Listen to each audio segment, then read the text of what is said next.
Tak,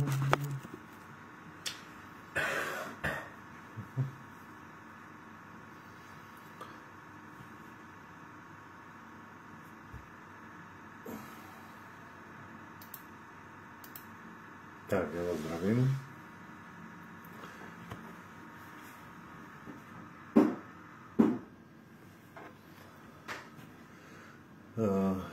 Já zdravím, hned ty první minutky z toho vysílání, tak ty využiju pro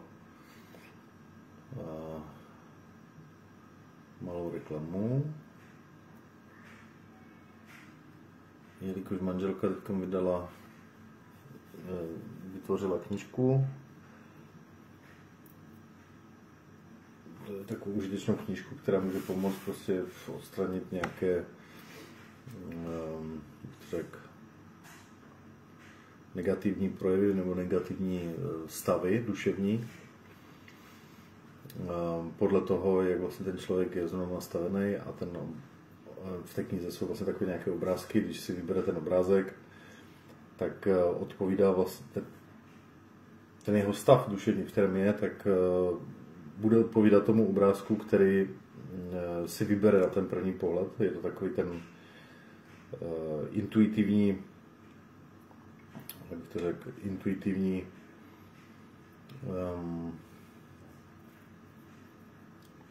proces, kdy si prostě vyberete z 20 obrázků nějaký, který vás nejvíce zaujme, a ten, který vás vlastně zaujme, tak by měl vypovídá potom o tom, v jakém jste rozpoložení, v jakém jste nastavení.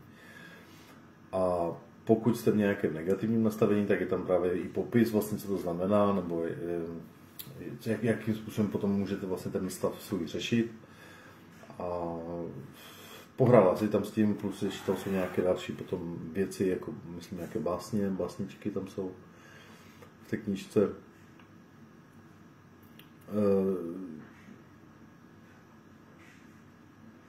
Je to zajímavá knížka, takže to jsem teď využil právě proto, abyste si tu knížku objednali, buď to na Facebooku nebo na e-shopu. Prostě je tam několik možností, jak si tu knížku pořídit, nebo prostě napsat jenom mail, není problém. Kniha Znamení duše se to jmenuje tak. Kniha Znamení duše.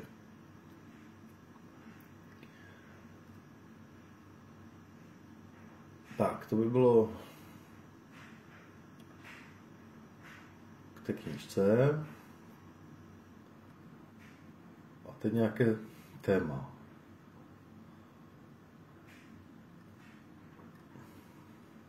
Nějaké to téma, co by vás zajímalo, nebo co já jsem tak řešil teď ten poslední týden.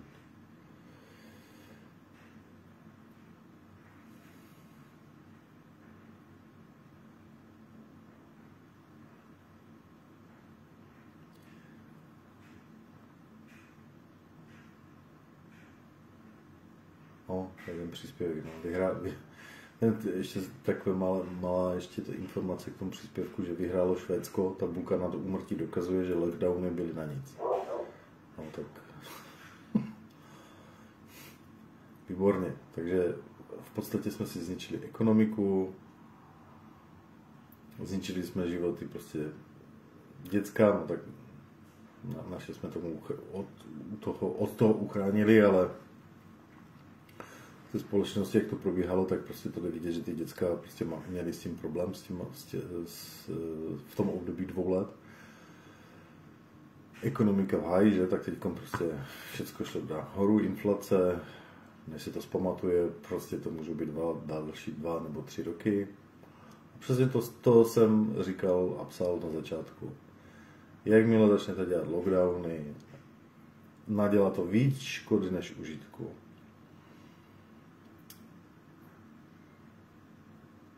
To, že vlastně ty lockdowny způsobí problémy v ekonomice, jsou jakoby druhotný jenom projev. Ale ten zásadní projev to bude mít vlastně na ty lidi, kteří byli už i tak finančně, bych to řekl, finančně ohrožení hrozilo vlastně už vlastně před tím covidem, jakože budou mít nějaké do budoucna finanční problémy a nebudou moct prostě mít peníze prostě na nějaké základní prostě potřeby. Tak teďkom prostě to je úplně jasná věc u těchto lidí a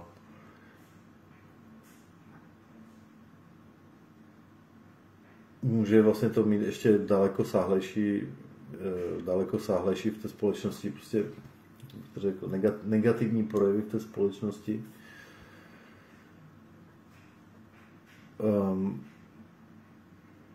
Nehledějí na to zdraví, jo, prostě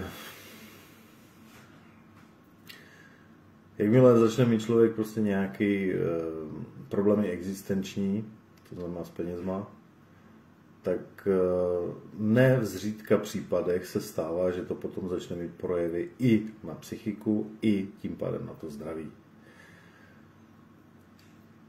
To znamená, že se tady jakoby dělali nějaké opatření a lockdowny, prostě, které jako měly zamezit nějakému horentnímu šíření a já nevím, no, takhle. Všechno, co se vlastně udělalo doteď, nebo co všechno oni prostě udělali, nebo jakým způsobem prostě to řešili, tak to řešili, že vzniklo ještě mnohem víc problémů a ještě to bude mít naopak i ty zdravotní dopady na ty lidi z hlediska poklesu ekonomiky a duševních problémů, které s tím souvisí. Jakmile začnou lidi mít existenční problémy, samozřejmě, jak jsem už říkal, prostě ty duševní problémy se potom projeví i na tom zdraví toho člověka.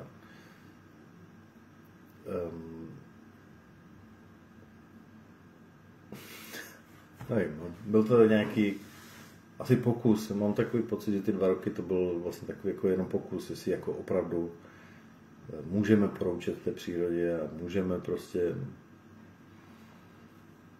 přikázat vlastně té přírodě, co má dělat, že takové opáčko, takové opakování vlastně, že to nejde. Takové potřebovali jsme si jakoby zopakovat, že kecat do toho té přírodě nemá žádný smysl. Ona si to stejně udělá podle sebe, ona si to stejně udělá tak, jak ona potřebuje. Z jakého důvodu to tady prolítlo vlastně přes tu populaci, to vlastně nikdo neví. Může to mít x nějakých příčin nebo x důvodů, proč to proběhlo. Já si spíš myslím, že to byla taková lekce, taková škola, protože strašně jakoby tady určitá skupina populace před tím covidem strašně akcentovala ten názor, nebo takový ten pohled, že demokratický svět se celý zhroutí díky tomu covidu, protože nejsme schopni tady vytvořit něco takového jako v Číně a všechno uzavřít. A to jsem viděl vlastně takové názory pár pomatenců, kteří vlastně propagovali tady ten čínský způsob řešení tady těma lockdownama. Teďkom samozřejmě všichni ví, jak to tam teďkom probíhá momentálně, nebo vlastně týden zpátky, nebo 14 dní, už se to táhne další dobu. A ten jejich zero covid, nebo ta politika zero covid, nulový covid, to je prostě, to je Orwell, jak vyšitý, prostě to je... Žádný výsledek to nepřinese, jenom to, teda, že si zničí tu ekonomiku ještě víc, než ho mají zničenou taky, že už tam je pokles, nebo ne ještě pokles, ale už to vypadá, že ty prognózy vlastně v tom na začátku toho roku už nevypadaly nějak šťastně pro tu Čínu a vypadá to, že to půjde ještě víc do háje, protože to teď, co tam předvadějí, tak to je zajímavé.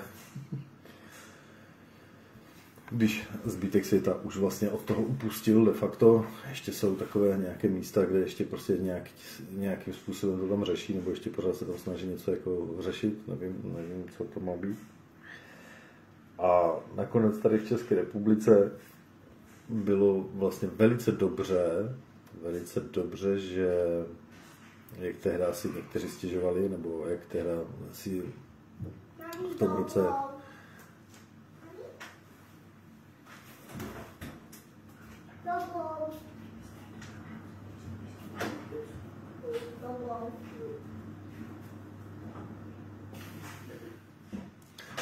jak to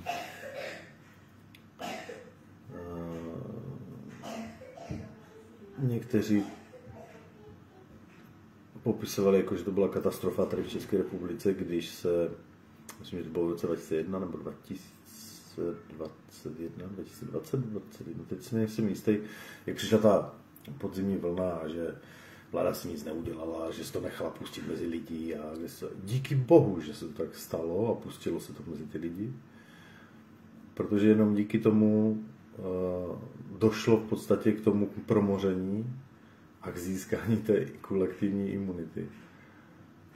Jo, to, že to prostě zabíjelo některé lidi. To ty silnější chřipky, které byly v jiných letech, to zabíjeli podobně. To, že ty čísla jsou nadhodnocené a že prostě do toho spadali prostě i lidi po havárii, to už všichni ví taky, takže těch 30 000 mrtvých, nebo kolik tam bylo, 40, nevím, jak to je, takže v tom je určitě velká část.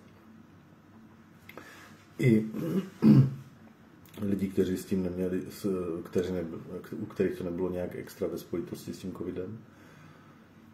Ale je dobře, že se to pustilo mezi ty lidi, že ta populace si vytvořila tu imunitu přímo na tohle a i potom tím pádem na další potom nějaké ty varianty a další nějaké ty mutace, jak to popisovali. Ale díky tomu potom se vidělo vlastně už u toho Omikronu, u toho posledního teď, že prostě to nemělo už žádný efekt na tu populaci, že prostě do nemocnic už se skoro nikdo nedostával, že už to zeslablo a lidi už měli prostě tu svoji imunitu. O očkování se bavit vůbec nebudu, protože to byl nesmysl úplně největší. Očkování tam nemělo žádný význam a ti, co tvrdili, jaká je to spása, tak vůbec nic. Nevím, možná pro ty starší, možná pro ty nějaké ty nemocné a ty důchodce a v vysokém věku možná, nevím, ale pro nás, pro mladé lidi zdravé jako vůbec a pro děcka už bez řečí. No, naštěstí tohle z toho už je pryč. Na podzim neočekávám, že by se něco mělo opakovat. Já myslím, že jsme se poučili jako společnost všichni moc dobře v celém západním světě a nejednom v západním světě. Takže si myslím, že už bude klid od toho. A hlavně, že už se nebude dávat prostor takovým šílencům, jako je Kubek. Toho jsem viděl, když jsem ho několikrát poslouchal a viděl jsem ho prostě, tak to bylo něco, no. To bylo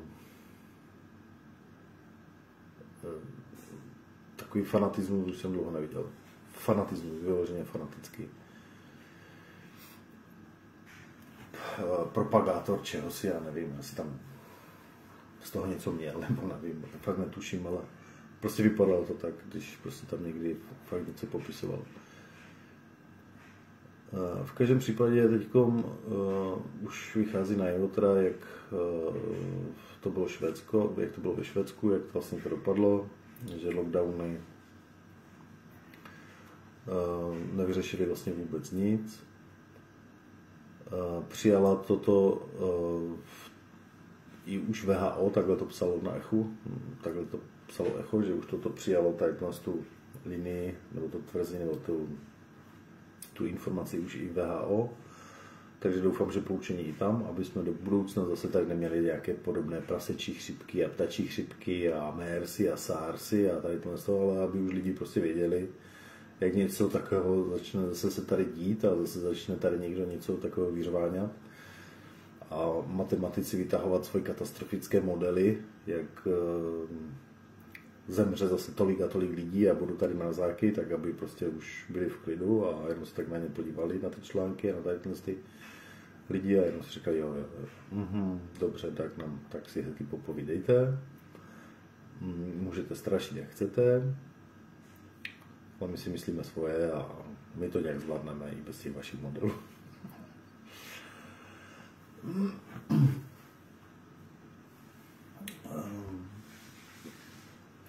No, matematici a jejich modely.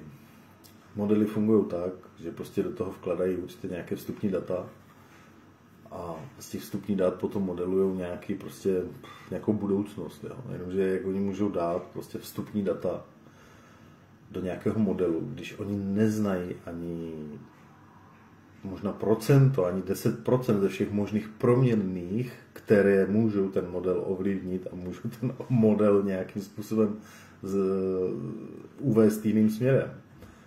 Oni mají prostě představy, že prostě už všechno vědí, všechno znají a můžou prostě dělat modely, jaké chtějí. Já jim rozumím jako té snaze, jakože chtějí tvořit ty modely a chtějí vytvářet jednost, protože to může něco předpovědět. To jako tomu rozumím, třeba jak v tom počasí, to jo. Ale co se týče obzvlášť, co se týče všechno biologie, jako biologických procesů, tam je tolik nezodpovědných otázek a tolik neznámých a tolik prostě věcí, které se neví, které ani nelze nějak jakoby vsadit do nějaké rovnice, nějakého usměrněného stejného chování, tak prostě nelze dělat ty modely, ale evidentně tady se v poslední době objevili nějací lidi, kteří mají nějaký zájem prosazovat nějaké své aktivity a myslí si, že jsou nějakým způsobem nápomocní v té společnosti a že se snaží nějakým způsobem něco modelovat do budoucna, aby byl nějaký vývoj, aby se dalo něco předvídat. Taková strašná moda v AI, s tou umělou inteligencí, která se teď tak přeceňuje. No ale myslím si, že tohle ještě bude potřeba, aby vůbec byli schopni udělat nějaké skutečné modely, které budou do budoucna použitelné. Skutečně použitelné, tak to budou ještě ne desítky, ale myslím si, že ještě i stovky let, než budou prostě schopni veškeré ty vědomosti ze všech oblastí, to znamená nejenom prostě z oblasti, já nevím, teďkom. To musí být prostě propojená věda. Komplexní propojená věda. Pokud nezačne velice brzo existovat institut, který bude slučovat veškeré vědění a poznatky ze všech různých vědních oborů, tak se prostě neposuneme dál. My se můžeme posunout dál jedině tehdy, pokud se budou všechny tyto jednotlivé vědní obory navzájem doplňovat, předávat si informace, budou komplexní, budou implementovány vlastně do toho znalostního spektra všechny, nejenom prostě teď ten se zafokusuje a zaměří tam, ten se zafokusuje a zaměří tam, protože to ničemu nepřispívá, ničemu dobrému, prostě jenom se v podstatě zkoumá do nějakého absurdního detailu, nějaká větev, nějaký obor, kde už i v těch detailech prostě potom to ztrácí nějaké vodítko a nějakou užitnou hodnotu vlastně vůbec pro život a pro existenci nebo pro fungování nás všech. Je to zajímavé pro ty vědce samotné, že prostě objevují něco, co jinde nějak nevyužijí, ale je to zajímavé, to je fajn. Ale my jako společnost potřebujeme, aby ta věda byla prostě prostoupena ze všech vědních oborů a takzvaně se, jak to popsat přímo to slovo, aby se propojily veškeré vědní obory, fyzika, biologie, chemie, genetika, prostě všechno, aby se propojilo a jelo jak to nazvat? Aby došlo k synergii. Synergie to asi není úplně ideální slovo, ale prostě třeba jak teď v tom zdraví se teď ukazuje, že je třeba prostě nahlížet na nemoci komplexně, jako celostně, to znamená, že komplexnost, celostnost z pohledu komplexní celého člověka, to znamená fyzické stránky, i duševní stránky, i genetické stránky, prostě ze všech těch aspektů jako celostní medicína, že je to směr, který jde správným směrem a ten nabývá na nebývalé váze a už i ty úspěchy vlastně z tohoto bádání nebo z toho přístupu k nemocem a k člověku lze vidět, že prostě jsou tam velice dobré výsledky a velice, velice účinná prevence proti tomu, aby člověk se dostal do nějakých závažných problémů, závažných chorob. Pokud se je schopen vlastně tímto způsobem řídit nebo tímto způsobem přemýšlet a tímhle způsobem nahlížet na sebe, jako na svoje tělo. A to je něco podobného. Pokud se to aplikuje, to vědění vlastně se všech těch biologických oborů nebo těch medicínských oborů se aplikuje prostě dohromady, i s tou psychologií, s psychiatrií, prostě s genetikou, prostě ze vším všude dohromady, tak je to něco podobného, co by se potom mohlo uplatnit na úrovni vlastně celospolečenské se všemi těmi vědními obory. Ale zatím prostě vidím tam, že prostě některé nové obory už vznikly. To jako jo, jsou tam pozitivní prostě tendence a pozitivní věci v tom, že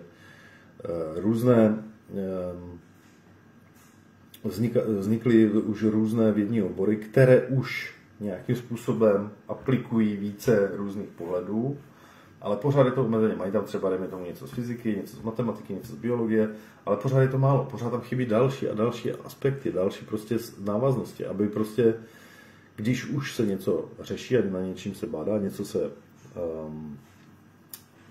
chce vyřešit, nějaký problém, tak to musí být z komplexního hlediska. To znamená obzvlášť třeba s tím klimatem, s tím globálním oteplováním a s tím klimatem, to je prostě taky jako záležitost, prostě to je taky sranda.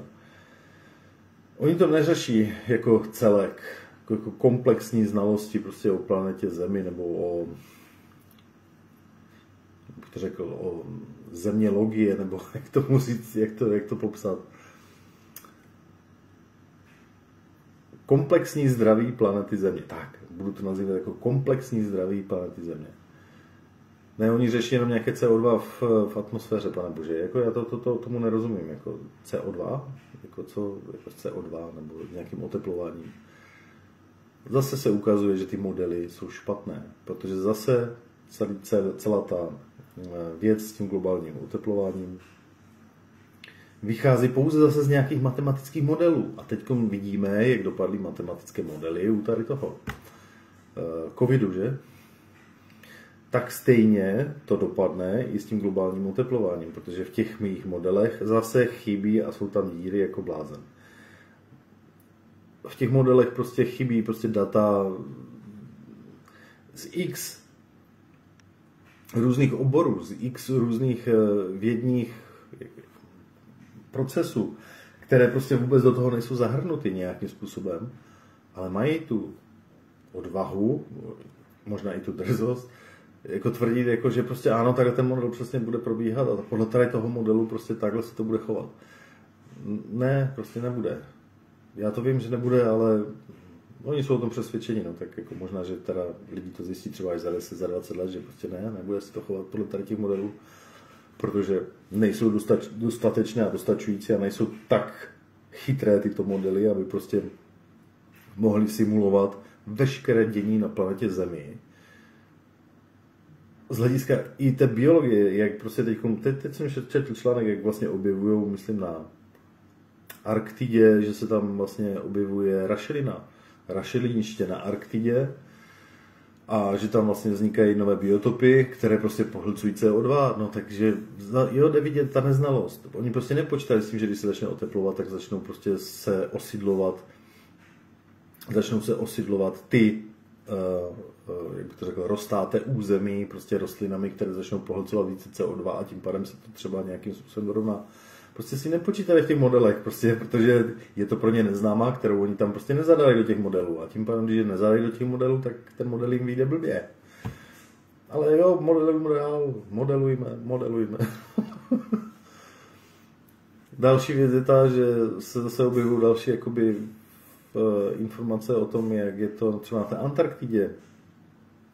Jaká tam je vulkanická činnost vlastně pod tím ledem.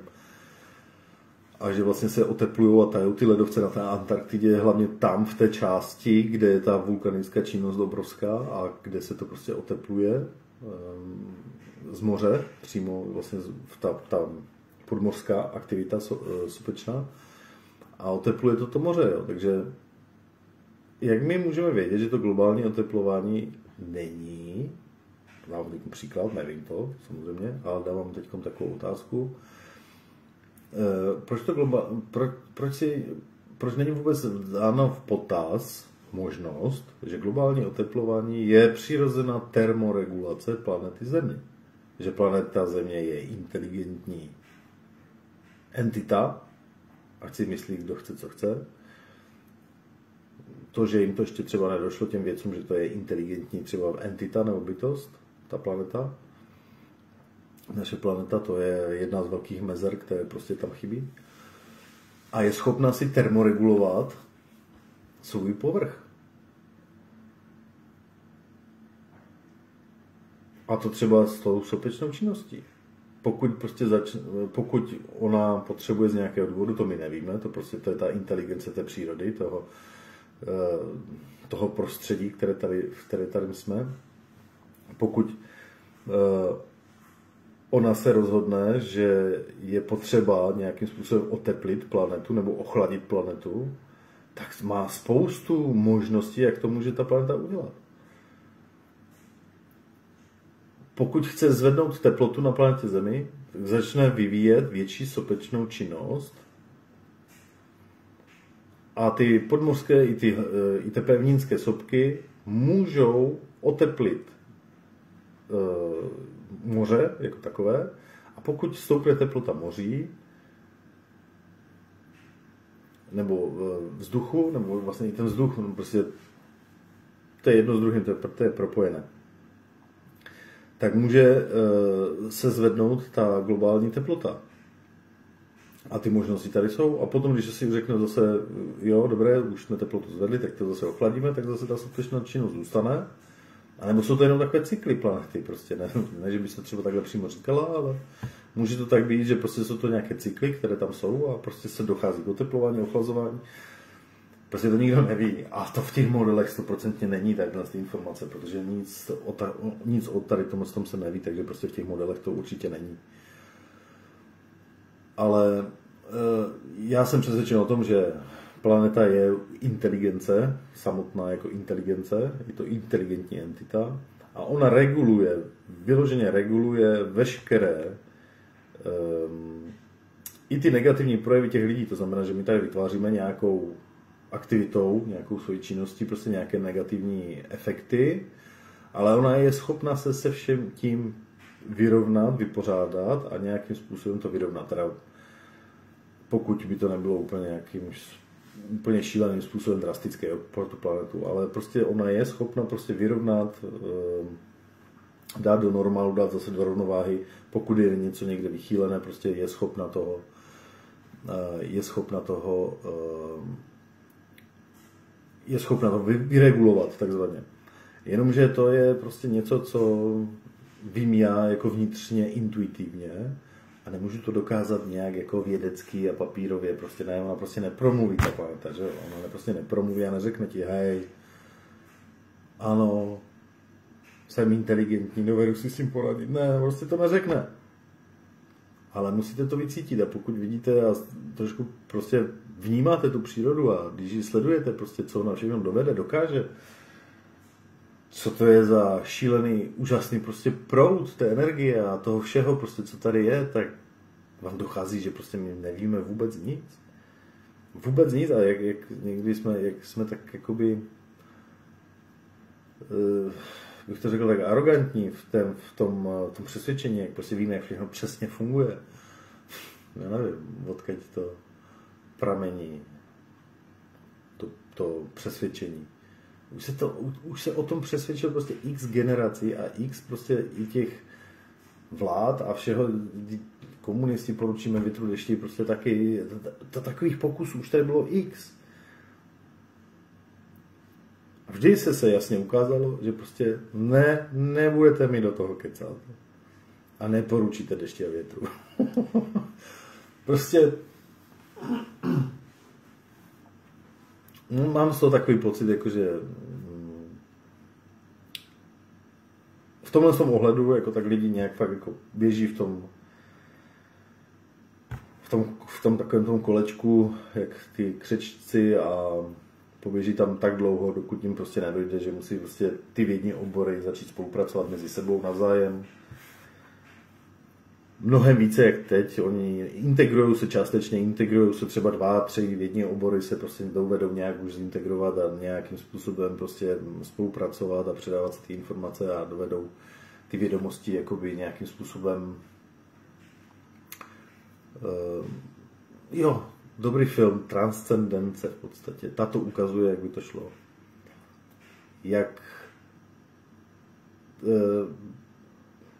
to je ono, to transcendence, že prostě veškeré objevy a veškeré znalosti, veškeré informace prostě integrujete do komplexního nějakého vědění. Pokud se budete selektivně zaměřovat prostě na určité věci, tak nikdy nedojdete ke komplexnímu prostě pohledu, to je prostě zákon a prostě tak přesto najde vlak, takzvaně.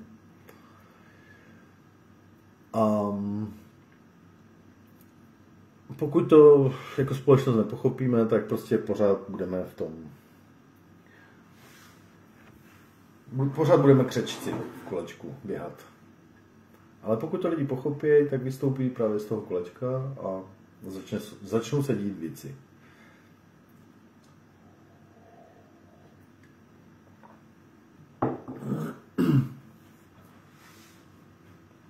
Tak věřím tomu, že ty nové generace, nebo tam budoucí generace, ta nová generace, že ta už podle všeho, jako tak někdy sleduju a poslouchám, že už to mají nějak v sobě zabudované, oni snad, jak kdyby přišli tohle udělat.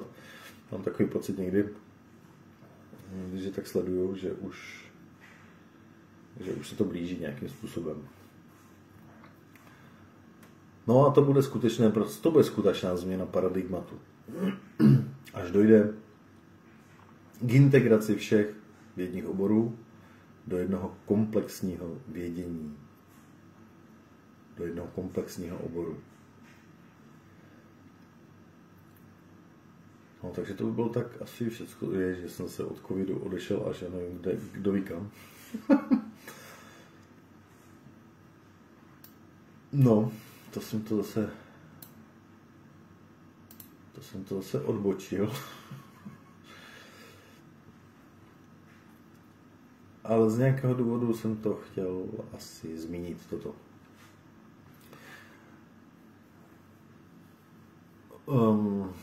Jaké téma? Já myslím, že jako tak jsem ho dneska asi nějak intuitivně zvolil, protože já jsem neměl nic připraveného a intuitivně jsem zvolil tohle téma. A takhle jsem o tom mluvil. Vlastně v podstatě takhle, když se o tom budeme mluvit, když teď můžu o tom se zmíním, tak všechny ty videa já nemám připravené nebo nějak sepsané. Tohle já nedělám už hezkou řádku let, že bych si něco takhle jako připravoval nebo něco takhle chystal, prostě já v tom moc smyslu nevidím. A vždycky vím, že když je co říct, tak ona ta inspirace přijde, nebo že přijde ta informace, o které se dá mluvit, nebo o které se dá nějakým způsobem hovořit. A že ona prostě přijde a ona zase začne protékat přeze mě a ono to potom chodí automaticky. Ty slova, ty věty, myšlenky. A já to vlastně jenom potom tak interpretuju a jak skončí video, tak vždycky se jdu podívat, co jsem to vlastně říkal. Protože mě to taky zajímá, protože ono ano, ne, že bych si nebyl vědom toho, co říkám, a ne, že bych nevěděl, co říkám, ale je to takové plítřejší, když to nechávám proudit, ten proud těch informací a těch, co chodí jako ta inspirace, a nezachytávám úplně všechno. Prostě jsem v takové jak kdyby meditaci a prostě vykládám o něčem, povídám o něčem. A v momentě, když z toho skončí to video a dívám se na to, tak zjišťuji a objevuji vlastně některé věci nebo některé informace. Dívám se na ně jinak. Vidím tam, že tam je prostě nějaký jiný trošku pohled. Že mě to